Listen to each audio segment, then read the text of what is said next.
Minasan, konnichiwa, o genki desu ka? ¿Cómo están, chicos?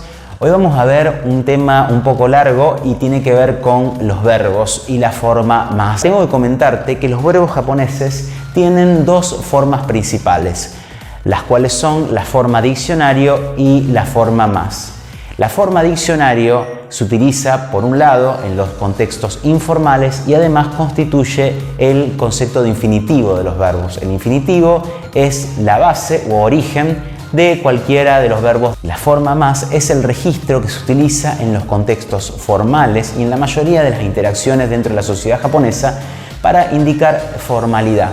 Por lo tanto, te recomiendo que cuando hables con personas japonesas, ya sea por motivos de trabajo, amistad o lo que fuera, siempre utilices la forma más para no generar malas impresiones en nuevas relaciones.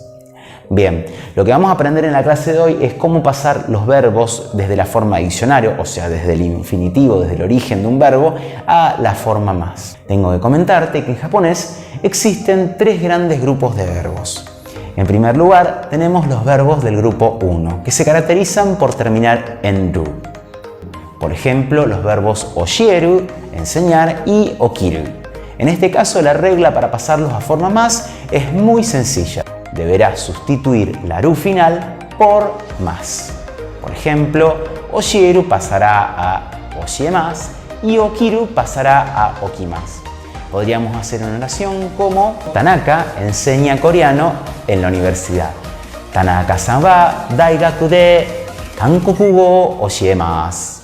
Muy bien, en el caso del grupo 2, como puedes ver aquí en la tabla, tenemos varias terminaciones. Sin embargo, encontramos que hay un punto que coincide en general, y es que todos los verbos terminan en u. La regla para pasar los verbos del grupo 2 a la forma más será sustituir el sonido de u final por una i y luego agregar más. Por ejemplo, el verbo kau, comprar, cambiará a kaimasu, y el verbo nomu, beber, cambiará a nomimasu, y el verbo asobu cambiará a asobimasu.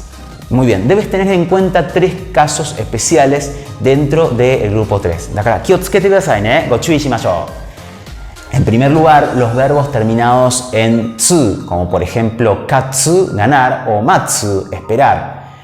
En este caso, no puedes pasar del sonido tsu a ti porque no existe en el sistema fonológico de la lengua japonesa. Por lo tanto, deberás ir a lo que hay en esa variante. En este caso, el sonido tsu cambiará a chi y agregará más.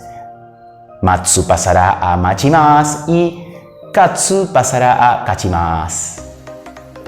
El segundo punto que quiero que tengas en cuenta es para con los verbos terminados en su, en donde hay un problema parecido al anterior.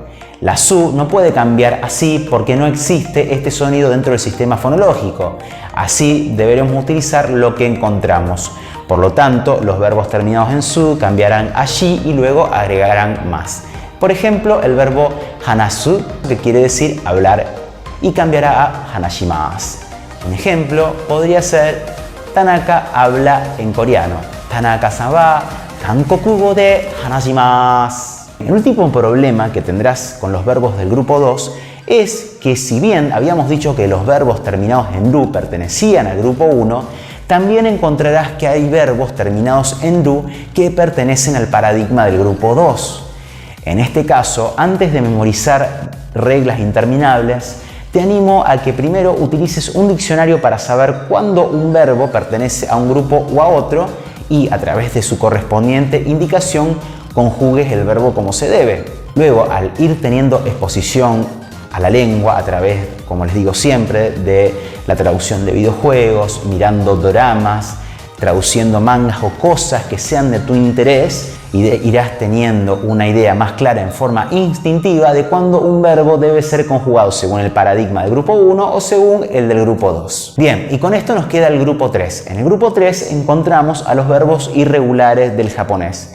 El japonés, en sentido general, tiene dos verbos irregulares que son los verbos suru y kuru, más uno semi-irregular que en este caso no lo vamos a tocar. En el caso de suru cambiaremos a shimasu y en el caso de kuru cambiará a kimasu. Muy bien, chicos, espero que les haya gustado la clase de hoy. Los invito a todos a suscribirse al canal. Esto me motiva a seguir publicando más material para que pueda estudiar japonés en forma gratuita. Y además también los quiero invitar a todos a seguirnos a través de los diferentes enlaces que publicamos aquí en pantalla. Minasan, koredekyo no clase orimashou ne. Con esto terminamos la clase de hoy. Les deseo mucha suerte a todos y les mando un gran saludo. Mata kondo, yoroshiku onegai shimasu. Sayonara.